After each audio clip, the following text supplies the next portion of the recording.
Nah, untuk membahas kontroversi pernyataan Luhut Binsar Panjaitan dan pentingnya operasi tangkap tangan Komisi Pemberantasan Korupsi, sudah bergabung bersama kami Yunus Hussein, mantan Kepala PPATK. Selamat siang Pak Yunus. Selamat siang. Selamat siang Pak Yunus. Kita langsung saja terkait dengan pernyataan Menko Luhut tentang tidak perlu sedikit-sedikit OTT, ia kaitkan dengan penerapan digitalisasi keuangan. Apakah benar jika nanti digitalisasi berjalan, ini akan menutup peluang korupsi? Baik, makasih.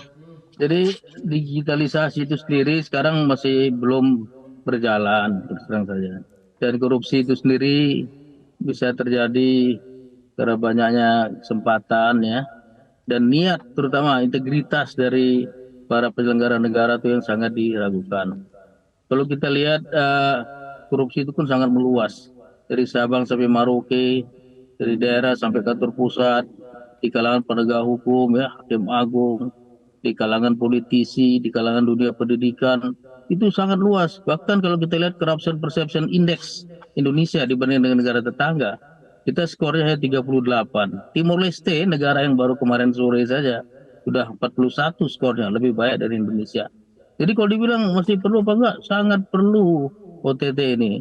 Pertama, lihat situasi korupsi yang begitu banyak sekali.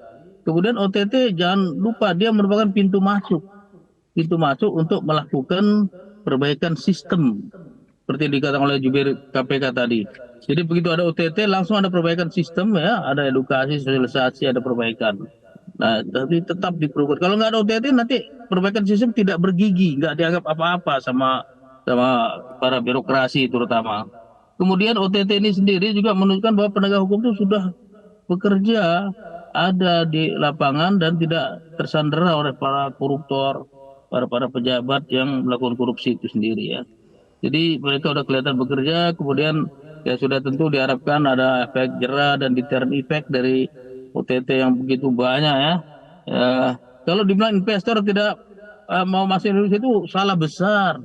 Karena dalam pertemuan ekonomi dunia di Davos di Swiss, salah satu kesimpulannya adalah investor tidak akan masuk satu negara, tidak akan tertarik kalau korupsinya tinggi, kalau birokrasinya tidak efisien. Jadi kalau dibilang OTT membuat investor tidak mau masuk, itu kekeliruan yang besar. Dan saya khawatir pernyataan Menteri Luhut ini menunjukkan komitmen pemerintah yang sangat rendah di dalam pemberantasan korupsi. Tidak pernah serius pemberantasan korupsi, pejabatnya saja bukannya mendukung kemudian korupsi dalam bentuk OTT, malah bilang itu OTT tidak perlu. Kan aneh, harusnya pendukung lah. Jadi biar korupsi ini benar-benar bisa habis, biar ya reputasi negara kita baik lah, tidak menjadi high risk country, sehingga kalau ada transaksi menjadi lebih mahal, lebih susah. Di dalam negeri banyak terjadi high cost ekonomi karena banyaknya biaya-biaya siluman ya. Karena korupsi itu di Indonesia bukan hanya yang needy corruption, tapi yang greedy corruption, yang rakus-rakus. Pejabat-pejabat yang sudah banyak asetnya, banyak kekayaannya, besar gajinya masih mau korupsi. Ini greedy corruption. Dan mereka tidak cukup untuk kebutuhan sehari-hari, pasti disembunyikan, disamarkan.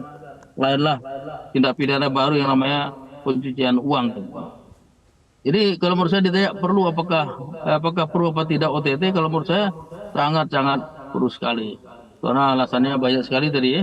Kurang lebih ada saya sampaikan ada 7 alasan, di samping yang menunjukkan korupsi masih sangat meluas. OTT merupakan pintu masuk untuk memperbaiki sistem, kemudian mengundang investor masuk, membuat reputasi kita menjadi baik, dan yang jelas penegak hukum masih bekerja.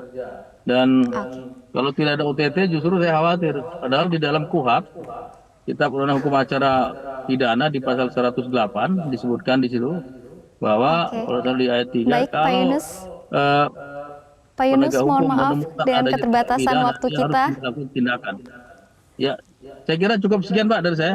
Jadi sangat terima perlu. kasih banyak, Dan saya Pak khawatir Yunus. di komitmen pemerintah masih rendah dengan pernyataan Menteri Luhut ini. Oke, baik, terima kasih banyak Pak Yunus Hussein, mantan Kepala PPATK atas informasi Anda.